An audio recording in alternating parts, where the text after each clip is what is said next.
Ny fivoahan'ny larina faraiky amin'ny 800 ny gazety Soa no mampiavaka ny andron'ny Rampitso indro ohatry fitinina amintsika ireo lotony singadina eo anatin'izay gazety ivoaka Rampitso zay.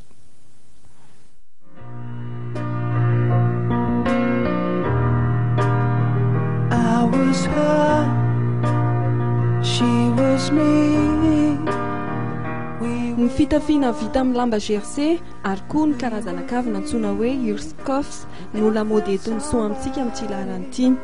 Ny sehatry ny fahasalamana dia hitondrana lohahevitra hafakely ny chocolat thérapie izay midika ho fitsaboana amin'ny alalan'ny fihinanana na fampiasana ny chocolat. Ao koa ny fihinanana trondro izay voalaza fa manalava ny andro iainana mihitsy azy. Mbola toronanana iray hafa koa no an'ny fahasalamana ny fomba fanadiovana ny sofina. Ankoatr'ireo vaovao mahaliana maro maneran-tany dia entina amintsika mpamaky ny soa amin'ity ny momba ny lokon'ny fihetsem-po amin'ny alalan'ireny fehezam-boninkazo atolotra na raisitsika ireny.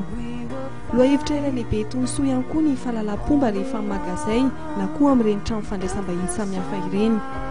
Ny pejy ny fitiavana kosa indray dia amin'ny ireo fihetsika tsy tokony ataony lana ny vavy raha tiana ny hampatezan'ny fitiavana. Sationany ihany ireo fa ho hitanao ato anatin'ity laharana ivoaka Rampitso ity ny andin'ireo izany.